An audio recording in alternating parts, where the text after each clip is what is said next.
శ్రీ మహాగణాధిపతయే నమ. ఐం మహాసరస్వత్యే నమ. శ్రీ లలితాంబికాదేవియే నమ. ఆగస్టు నెల అంతా కూడా రాశి ఫలాల కార్యక్రమములో భాగంగా ఎవరెవరికి ఏ రాసుల వాళ్లకు ఎలా ఉంటుంది అనేటువంటి దాని మీద ఇప్పుడు నేను తెలియజేస్తున్నాను. ఆగస్టు నెలాఖరు వరకు కూడా కుజ గురువులు ఇద్దరూ కూడా వృషభములో ఉంటున్నారు. శని స్వస్థానములు స్వక్షేత్రములో ఉండి కుంభములో ఉండి వక్రదృష్టితో చూస్తూ ఉన్నాడు అనేటువంటిది కూడా గతంలో చాలా వీడియోలు చేసి చెప్పాను. గురువు గనక మీ లగ్నములో పుట్టినటువంటి వాళ్ళ వ్యక్తిగతమైన జాతకములో అనుకూలముగా ఉంటే తప్పకుండా సత్ఫలితాలు ఇస్తాడు. కొంచెం ఏదైనా కుజగురువులు ఇద్దరు కూడా ఏదైనా ఉండకూడని స్థానాల్లో మీ లగ్నాన్ని బట్టి ఉన్నారు అంటే కొన్ని ఇబ్బందులు జరుగుతాయి. అందుకని ఎవరికి మేలు ఎవరికి మేలు కాదు అనేటువంటి విషయాన్నే ఇప్పుడు నేను తెలియజేస్తున్నాను. కుజుడు అనేటువంటి గ్రహము గురువు అనేటువంటి గ్రహాలు రెండూ కూడా వృషభములో ఉండేటువంటి దాని వలన ఎవరికి ఏ రాశి వాళ్లకు ఎటువంటి ఫలితాలు ఉండబోతున్నాయి అనేటువంటిది ఇప్పుడు నేను తెలియజేస్తున్నాను. అయితే మీ వ్యక్తిగతమైనటువంటి జాతకాలను పరిశీలన చేసుకుని ఒకవేళ ఏదైనా మీ జాతకములో లోపము ఉంటే దాన్ని సరిదిద్దుకోగలరు అనేటువంటిది తెలియజేస్తున్నాను. ఎందుకు? మనము స్నానము చేసి గుడికి వెళితే కదా గుళ్ళో ఉండేటువంటి పవిత్రత భగవద్ అనుగ్రహం మనకు కలుగుతుంది. మనము స్నానం చేయకుండా మనం గుళ్ళోకి వెళ్ళి గుడిలో ఉండేటువంటి పవిత్రత మనకు రాలేదు అంటే ఎలా? అందుకని వ్యక్తిగతమైనటువంటి జాతకాలలో ఉన్న లోపాలను సరిదిద్దుకుంటే తప్పకుండా మీకు మేలు జరుగుతుంది అనేటువంటిది తెలియజేస్తున్నాను. మిథున రాశి వారికి మిశ్రమ ఫలితాలు గోచరిస్తున్నాయి ఈ ఆగస్టు నెల అంతా కూడా. ఈ ఆగస్టు నెలలో మిథున రాశి వాళ్లకు అనుకూలవంతమైనటువంటి ఫలితాలు తక్కువగా ఉన్నాయి. అలాగని ఎవరు ఆందోళన చెందాల్సినంతటి పరిస్థితి అయితే ఏమీ ఉండదు. మీరు ఏ లగ్నంలో పుట్టారు ఏమిటి అనేటువంటిది వ్యక్తిగతమైన ఇది చూసుకుంటే మీకు తెలుస్తుంది. అయితే చాలా వరకు మనకు పనులు జరుగుతాయిలే, దగ్గరి వరకు కష్టపడి చేసుకున్నాము కదా అని అనుకున్నటువంటి వాళ్లకు ఎందుకు కొన్ని ఇబ్బందులు దగ్గరికి వచ్చి తప్పిపోవడం లాంటివి ఉంటాయి. ఎందుకు ఈ మాట అంటున్నాను అంటే కుజ గురువులు ఇద్దరు కూడా వ్యయంలో పడ్డారు కాబట్టి 12వ ఇంట్లో ఉన్నారు. వ్యయంలో ఉన్నప్పుడు ఏమవుతుందంటే మీరు ఎంతో శ్రమపడి ఉంటారు. చాలా దగ్గరి వరకు వచ్చింది, నేను చాలా శ్రమపడి చేసుకున్నాను అనుకునేదానికి గురువు వ్యయంలో ఉన్నప్పుడు గురుబలం తగ్గిపోతుంది కదా. అలాగే కుజుడు వ్యయంలో ఉన్నప్పుడు లోన్ల విషయంలో కానీ డబ్బు రాబడిలో కానీ రుణాలు తీర్చుకోవటములో కానీ కొన్ని ఇబ్బందులు కలుగుతాయి. అందువలననే మిశ్రమ ఫలితాలుగా ఉంది అనేటువంటిది చెప్పడం జరుగుతూ ఉన్నది. ఏ లగ్నములో మీరు పుట్టారో ఏమిటో ఒక్కసారి చూసుకుంటే మీ గనక జాతకములో కరెక్ట్ చోట ఉంటే మళ్ళీ దానికి పెద్దగా ఇబ్బంది ఉండదు. చిన్న చిన్న పరిహారాలే ఉంటాయి. అదేమిటి అనేటువంటిది నేను ఆఖరిలో తెలియజేస్తాను. అయితే వ్యాపారాలు చేసుకోవాలి అనుకునేటువంటి వాళ్ళు యథావిధిగా వాళ్లకు రావాల్సినటువంటి లాభాలు వస్తాయి. విదేశాలకు వెళ్ళాలి అనుకునేటువంటి వాళ్ళు తొందరపడొద్దండి, కొంచెం ఆగి వెళుదురుగాక, తప్పులేదు.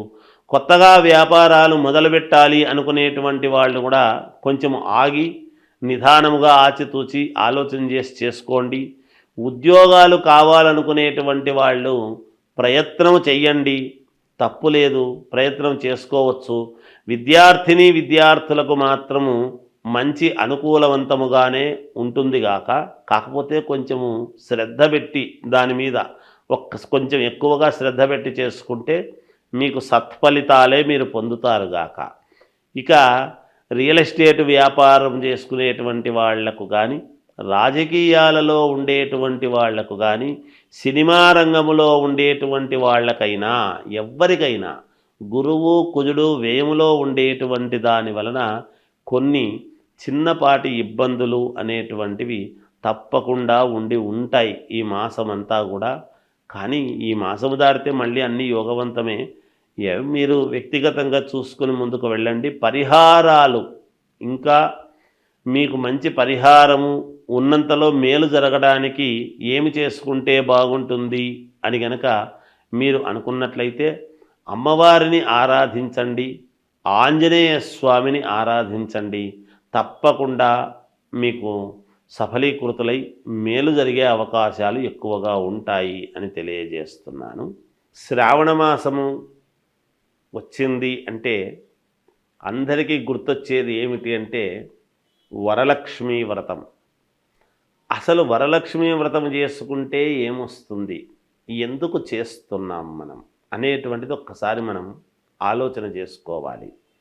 వరలక్ష్మీ వ్రతం అని అనంగానే పౌర్ణమికి మామూలుగా ముందుగా వచ్చే శుక్రవారం నాడు వరలక్ష్మీ వ్రతం అంటే 2వ వారం ఎప్పుడు పడుతుంది సహజంగా.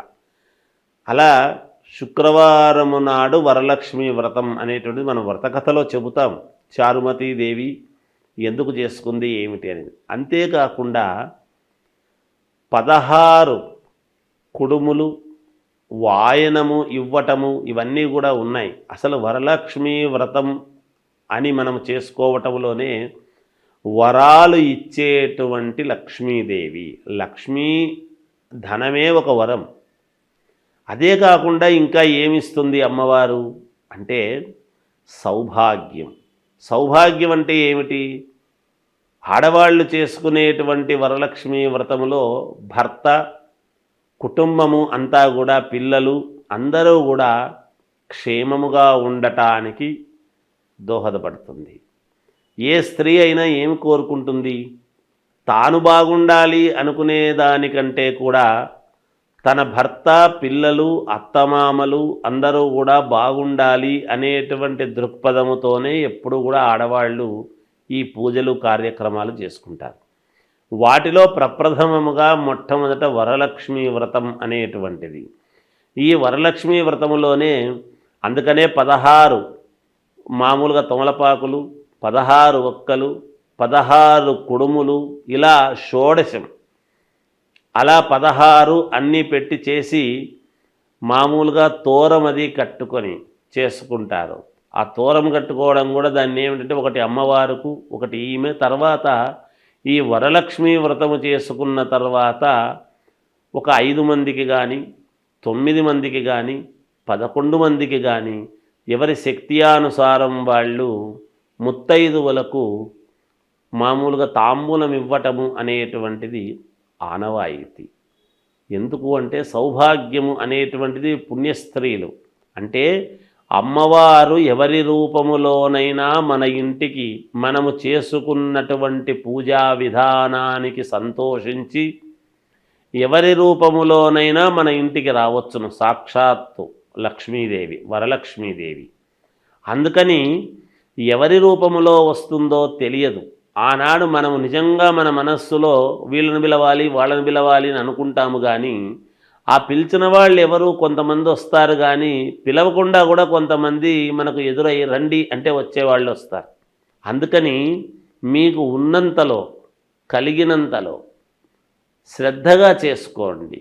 ఆ శ్రద్ధగా చేసుకున్నప్పుడు ఖచ్చితముగా అమ్మవారి అనుగ్రహము పొంది మీరు చాలా వరకు సంతోషముగా జీవితము సాగించేదానికి మేలు జరుగుతుంది గాక. ఈ వరలక్ష్మీ వ్రతము చేస్తూ ఉన్నప్పుడు మీరు ఒక్కటి పాటించాలి.